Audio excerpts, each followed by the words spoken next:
제 주변에서도 사실은 검찰이라는데 관심이 없던 친구들이 검찰 개혁이 뭔지에 대해서 관심을 갖고 이야기를 하는 거 보고 야, 이게 일상 담론화가 됐구나 이런 생각을 하면서 뭔가 대학에서 필수 교양 과목이 된 것 같아요. 검찰 개혁이. 시작은 그렇지 않았었어요. 예전에 뭐 공수처 얘기도 나오고 할 때 지금 공수처 있지만 2000년 초반에 이렇게 검찰 개혁이나 구조 얘기할 때는 관심이 없었어요. 또 지금도 일부 반대하는 국민의힘 이쪽에서는 아니 국민들은 뭔 상관 있냐 이런 얘기 계속 하거든요. 피해자들하고 뭐 관계가 있냐 검찰 뭐 이런 얘기 하는데 실제로 지금 특검 진행하는 거 보면 검찰이 얼마나 문제가 있다는 게 드러나잖아요. 아이, 그럼요. 국민들이 다 알게 된 거예요. 구조가 진짜 문제됐다. 적절한 시점에 또 책이 또 나와서 제목이 아주 기가 막힙니다. 세계 검찰을 또 알아야 되나 이런 생각도. 아니 근데 저는 개인적으로 저도 이제 법조 출입 기자로 예전에 10여 년 전에 일을 해봤기 때문에 느끼는 건데 어쩌다가 이 지경까지 됐는가 이런 생각을 좀 하게 되는데 우리 박용현 위원님 같은 경우에도 과거에 법원 검찰 출입을 하셨지 않았습니까? 네. 그때와 지금 다른 점이 좀 어떤 거죠? 제가 검찰 출입했던 건 아주 오래전 뭐 한 20년도 더 된 시점인데요. 하지만 그때나 지금이나 검찰이 같은 점도 분명히 있고 뭐 약간 달라진 점도 있는 것 같습니다. 같은 점은 그때도 검찰은 정치적이었고 이른바 이제 권력의 신여라는 비판을 많이 받았죠. 그래서 역시 살아있는 권력에는 힘을 못 쓰고 또 살아있는 권력의 뜻에 따라 검찰권을 쓰는 그런 행태들은 당시에도 다르지 않았습니다.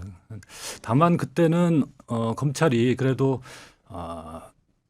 겉으로나마 네. 최소한 어떤 중립성 이런 것들을 국민들 눈에 보였으면 하는 그런 어떤 마음가짐이랄까요? 그런 건 있었던 것 같아요. 그래서 이를테면 야당에 대한 수사를 광범위하게 벌일 때 여당에 대한 수사도 하나 정도 끼워 넣어서 네. 한다든지 이런 식으로 해서 최소한 이른바 뭐 좀 속된 말로 발가벗고 뛰는 건 아니다라는 거를 보여주려고 했고 그걸 나름 자기들의 어떤 자부심, 자존감 뭐 이런 걸로 여겼던 것 같은데 요즘 검찰은 그것마저 없어지지 않았나 그래서 예전의 검찰보다 좀 더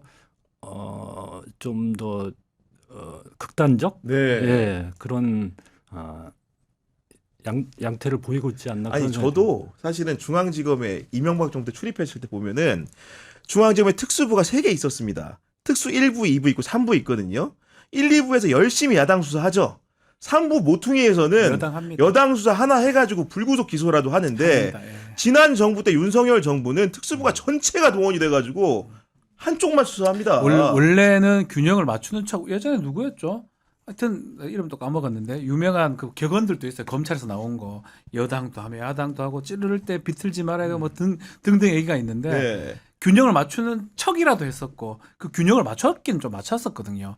근데 지금은 아예 그런 게 국민들에 드러나다 보니까 그럴 필요도 없다고만 생각하는 것 같고 저도 사실은 군 검사를 좀 오래 했었어요. 뭐 그래 다르기 때문에 저는 또 보는 시각이 좀 좋을 것 같아요. 네. 일반 검찰하고는 다르게 뭐 최강욱 그 지금 변호사 저 같이 이제 일을 했었는데 우리가 잘 얘기할 수 있는 게 그 일을 하지만 다른 조직에서 했기 때문에 그걸 알 수 있는 것 같아요.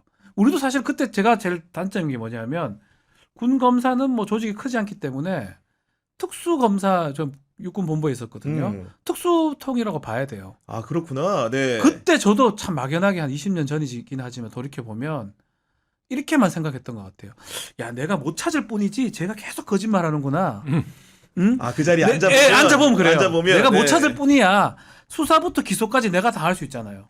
수사를 시작했는데 접는 거는 자존심 허락을 못 하는 거예요. 그러니까 그런 어떤 맥락들을 아직 그 검사들은 모르는 사람도 많은 것 같고요. 다만 밖에서 보는 사람 입장에서 또 거기서 수사를 했던 사람인데 나와서 보면 알 수는 있는 거거든요.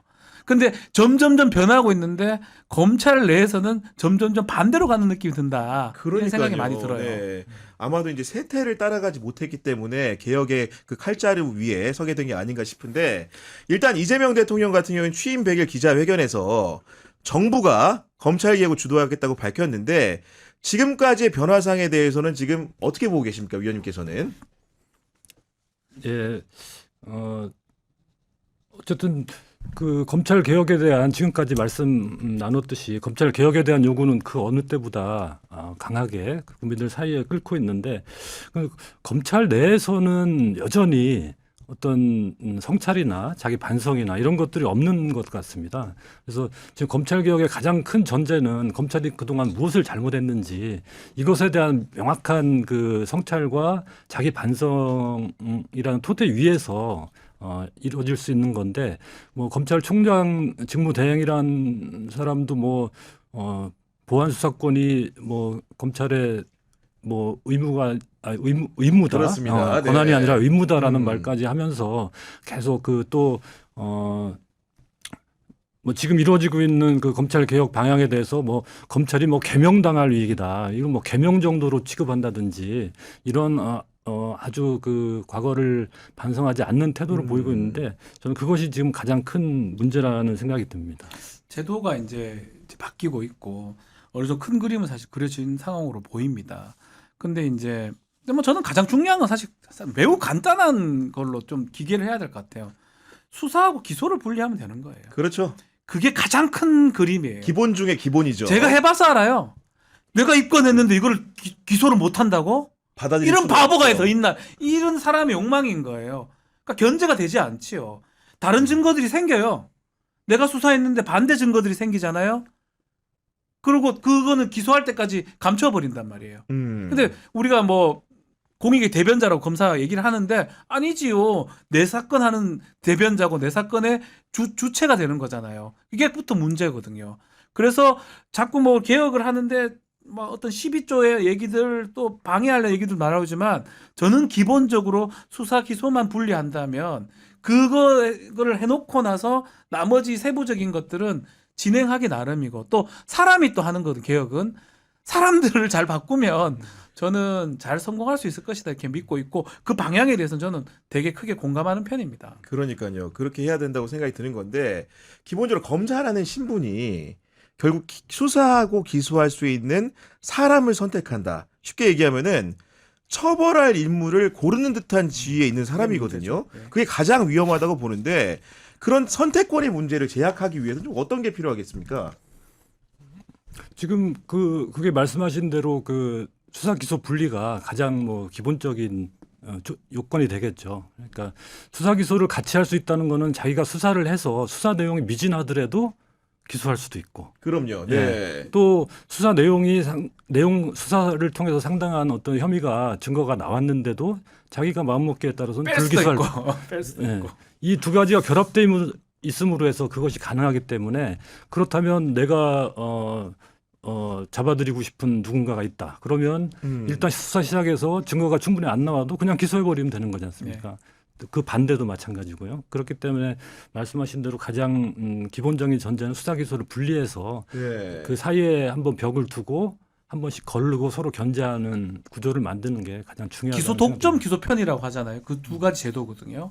내가 검사만이 기소를 할 수 있고 기소하고 말고는 불기소하고는 내 마음대로 편의로 결정할 수 있고 그 두 가지 제도 때문에 그 두 가지 원칙 때문에 검사한테 막강한 힘이 부여가 된 거고요.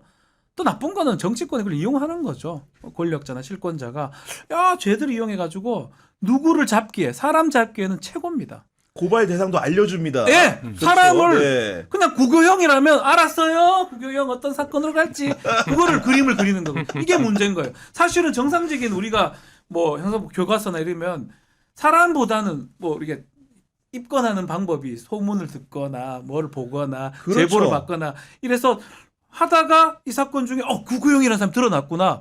그래서 입건하고 해야 되는데 그게 아니에요. 구교형을 잡아라. 그럼 구교형 걸 소문을 취합하는 불러줍니다. 예. 일단 그래서 답안지를. 필요하다면 수사를 하는 과정에서 구교형 거 막 뻔뻔질 할 수도 있고 없으면 봐준다고 하면서 이걸 빼주면서 별건 수사도 할 수도 있고 그게 이때까지 했던 방법들이거든요.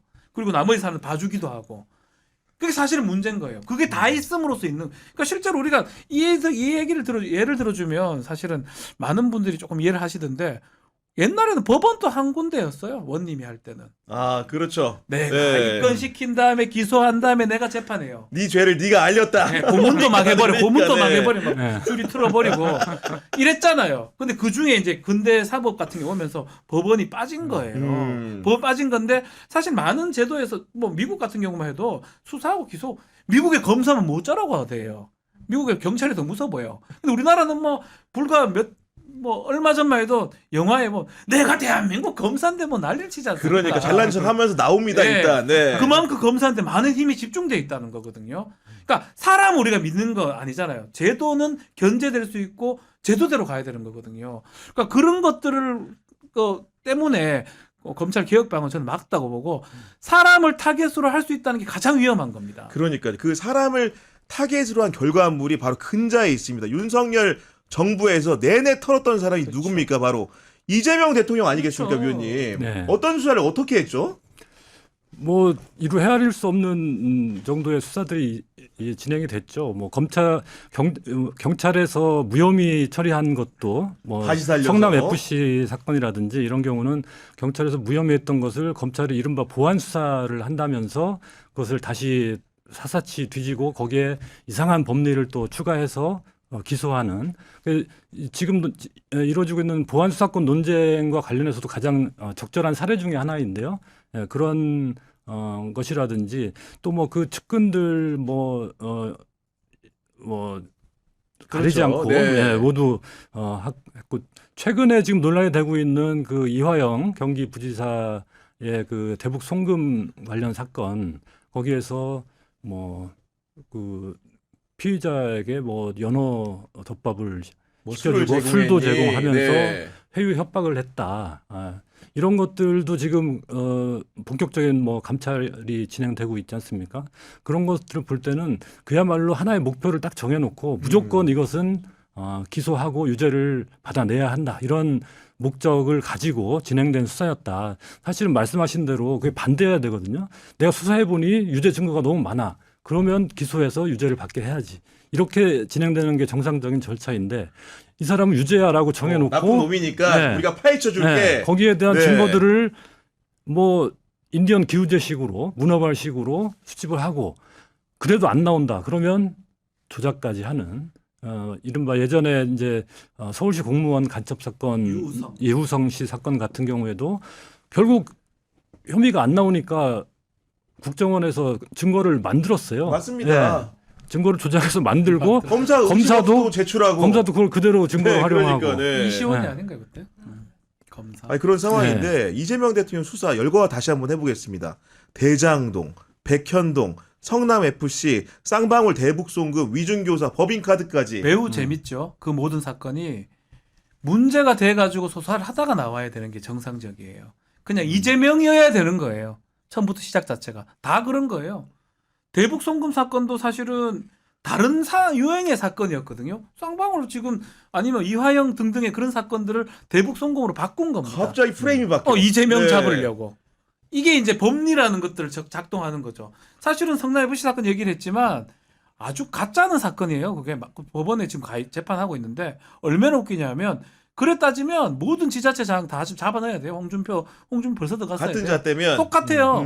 그러니까 그런 법리라는 그러니까 수사는 수사고 법리는 법리인 거예요. 법관은 또 법관이고 저는 그렇거든요. 근데 우리가 사법연수원에 지금 사법연수원은 별로 없지만 수사 절차론이라는 게 건수법이 있고 또 기소 공판 유지하는 방법이 있고 다 다른 건데 왠지 검사가 그걸 다 잘하는 것처럼 약간은 허풍 아니면 허세를 부리는 거죠. 아니거든요. 수사는 수사예요. 그럼요. 법을 잘한다고 수사를 잘합니까? 전혀 아니죠. 우리가 만들어 놓은 네. 거 딱 하나예요. 법을 잘하기 때문에 인권 침해 안 할 거라는 거예요.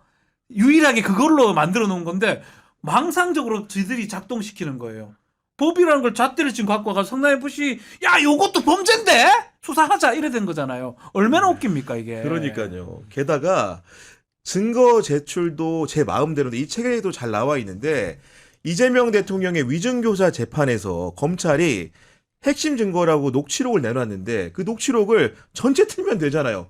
왜 일부 발췌 편집을 하는 겁니까, 예. 위원님? 그것도 아주 지금 검찰 행태 중에서 큰 문제인데요. 말씀하신 대로 검찰은 정말 그야말로 객관적 입장에서 만약 경찰 같은 수사기관이 어떤 뭐 너무 열정에 차서라든지 아니면 뭐 자기의 욕심에 의해서라든지 어떤 사건을 한 방향으로 의도적으로 몰고 간다. 이럴 때 사실은 검사가 그것을 저지하고 견제하는 역할을 하는 게 오히려 애초에 검사에게 부여된 맞습니다. 역할인데 오히려 검찰이 정말 한 방향으로 사건을 끌고 가기 위해서 자기가 수집된 증거 중에 피의자 피고인에게 유리할 것 같은 대목은 아예 빼버리고 예. 불리할 것 같은 것만 조합해서 제출하고 이런 거는 흔히 말하는 이제 검찰의 객관 의무에 완전히 위배되는 그러니까요. 행동이거든요. 네. 그러니까 제가 책에도 소개했지만 프랑스나 독일 뭐 이런 나라들에서는 검사에게 객관 의무를 법으로 명문화해서 법으로 네. 법으로 부여하고 있고 그렇기 때문에 검사 또 뭐 수사를 직접 하는 예심 판사라든지 프랑스에 이런 경우에는 피고인의 혐의를 수사하고 피고인에게 유리한 증거도 수사해야 한다. 이런 식으로 아예 법에 몫을 받고 있거든요. 그리고 독일 같은 경우는 저도 좀 자료를 보면서 참 놀라웠던 건데 검사가 마지막 최후 논고를 하지 않습니까? 네. 재판이 끝날 마지막에 뭐 부영하고 부영, 잘 되면 부영하기 전에 이제 논거하죠. 쭉 논고를 하는데 그때 피고인에게 불리한 이 죄를 입증하는 자료들을 쭉 제시하고 피고인한테 유리한 자료도 그때 같이 제시를 해야 그래요? 한답니다. 이렇게 하도록 규정이 돼 진짜 있답니다. 공정하다. 네. 그래서 제3자의 객관적 입장에서 이 사건을 나는 이렇게 본다. 이러이러한 점에서는 이 사람 유죄고 이러이러한 점에서는 약간 의심이 무죄일 가능성도 있어 보인다. 이런 식으로 최후 논고를 한다는 겁니다. 이게 이제 이거는 우리는 검사 개인에 따라서 그렇게 하는 경우도 있어요. 그런 사람도 있습니까? 예컨대 이제 네. 이런 사건 있잖아요. 뭐 이 사건이 맞을 거예요. 제 기억이 맞으면 장애를 앓고 있는 딸을 살해했던 모친이에요. 이게 눈대 뭐 이제 계속 장애가 있었는데 어릴 때부터 암이 이제 말기 암이라서 더 이상 어려워서 돌볼 수가 없구나. 질식해서 죽였는 사망 살인 사건인데 그 사건에서 검사가 구형을 하면서 그런 얘기를 합니다. 이거 사회 시스템도 문제가 아니냐. 그러니까 유리한 정황을 논고를 하면서. 그는 근데 이게 법에 규정이 돼 있다는 거죠. 사실은 변호사가 할 일도 검사가 한다는 그렇죠. 거죠. 해주는 네. 필요한 얘기 같아요, 저는. 아마도 검사라는 지위가 특정한 사람이나 계층을 대변하는 게 아니고 공익의 대변자 아닙니까? 그렇죠, 그러니까 그렇죠. 이제 유리한 정상도 그러니까 당연히 형사 절차라는 게 네. 생긴 거는 판사가 서 있으면 판사를 기준으로 왼쪽에 이제 피고인하고 변호인이 앉아 있으면 오른쪽에 검사가 있습니다. 그 증인은 앞에 앉았거든요. 방청석 쪽으로. 그러면 이게 대립하는 구도로 보이지만 이거는 요 절차에서만 대립이지만 실제로는 공익의 대변자라는 거예요. 진실을 찾는 과정이니까. 그렇죠. 네. 그러면 무죄면 무죄도 해야 돼요. 그럼요. 실제로. 네. 무죄라면. 뭐 설사 무죄 구형을 못 하더라도 공소 취소라는 게 그런 거거든요. 하다 보니 아닌 거야. 아니면 말아야지. 근데 이상하게 그 자존심 상해요. 공소 취소합니까? 안 합니다. 절대 안 하죠. 김은정 지금 동부지검장 예전에 재심 사건에서 무죄 그거 했다고 징계 먹었지 않습니까? 맞아요. 네. 무죄면 무죄 해야지요. 그러니까 그거 자체가 사실 왜곡돼 있다고 저는 봅니다. 왜곡된 거죠, 사실. 그러니까 왜곡을 자꾸 시키잖아요. 지금 말씀하신 거 우리 은솔 의원님 말씀하신 것처럼 자꾸 왜곡을 시키자 인간들이 그럼 법을 만들어야 됩니다. 너 왜곡시키면 처벌한다. 검사야. 그래서 확립된 거잖아요. 프랑스나 맞습니다. 독일 같은 경우는. 네. 독일 검사들은 실제 무죄 구형을 하는 경우가 많답니다. 많아요. 네, 그러니까 대부분 감동이다. 그러니까 대부분의 검사들이 다르구나. 한 번씩은 그런 경험을 가지고 있답니다.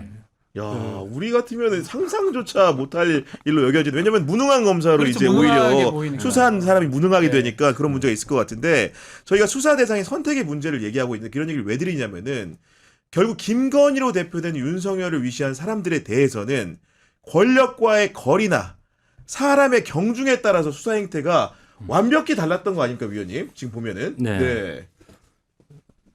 그러니까 이른바 그 도이치모터스 주가 조작 사건으로 그 몇 차례 검찰이 수사를 재수사도 하고 해서 끝내 무혐의 처분했던 김건희 씨의 주가 조작 혐의를 특검은 뭐 출범한 지 얼마 되지 않아서 입증해서 구속까지 시키는. 그렇죠. 예. 네. 이 한 가지만 봐도 그동안 검찰이 얼마나 선택적으로 그렇죠. 해왔는지를 네. 알 수 있는 거고 우리 검찰의 어떤 가장 큰 문제점이 결국은 그게 아니었는가. 그러니까 그 수사 기소권을 통해서 있는 사건도 없게 할 수 있고 없는 사건도 그렇죠. 있게 할 수 있는 이걸 네. 통해서 이거를 자기 검찰 조직을 위해서 또 이제 그 이른바 자기 검찰 출신인 윤석열 정권을 위해서 그리고 자기 검찰 식구들, 제 식구들을 위해서 사용해 왔다는 거. 그러니까 그 권력을 완전히 사유화했다는 그것이 가장 큰 문제였던 거죠. 그러니까 검사들 얘기를 해주셨는데 검사들은 이런 지금의 형사소송법의 문법에 따르면은 수사 대상이 되기가 굉장히 어렵죠. 그렇죠. 없죠. 희막이 예. 영장 단계에서 경찰이 수사해 봐야 하루 다 잘립니다. 예. 그렇지 않습니까? 제가 말하는 게 이제 우리 위원님 말씀 주셨지만 또 일부는 자기 출세 욕구도 있는 거예요. 이렇게 잘해가지고 막든지 아니면 파헤쳐 주든지 결과를 내면 올라가지 않습니까? 특수검사들이 나중에 정치할 수도 있고 그 과정에서 가장 나쁜 게 지금 뭐냐면 김학의 말씀을 하셨는데 이상한 일들이 자주 일어나요. 압수수색영장 별거 아니거든요. 계속 기각돼요. 그럼 판사가 뭐 이상하나? 이런데 그건 이게 있습니다.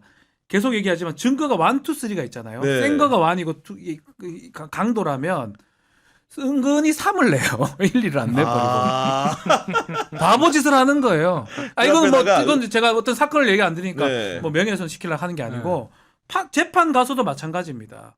일부 사건에서는 중요 증거를 배제시켜 버리고 2번, 3번, 4번 모자라는 재판 판사가 봤을 때 이게 돼?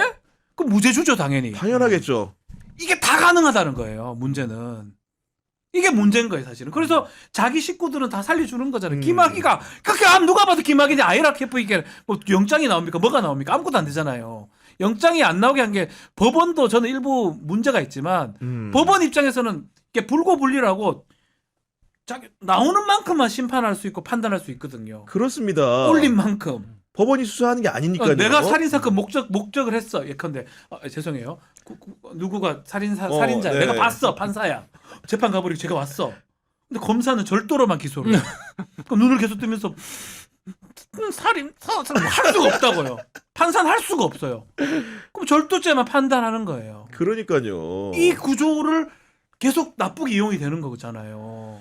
그리고 그런 이제 수사 기소를 분리해야 되는 이유 중에 하나죠. 말씀하신 대로 이를테면 1, 2, 3의 어떤 증거가 있는데 그 중에 약한 증거만 예, 맞아요. 제출한다 그렇게 한다니까요. 하는데 수사 기소를 분리해 버리면 예를 들어 경찰이 1, 2, 3의 증거를 수집해서 검사한테 넘기고 네. 검사가 그 중에서 이제 증거를 채택해서 이제 기소를 한단 말이죠. 그렇죠. 그때 검사가 중요한 걸 뺐다. 그러면 경찰이 알 수 있죠. 난리 나죠. 네. 그걸 하지 못하게 하는 장치가 되는 거죠. 그렇기 때문에 그런 분리가 필요하다라는 거고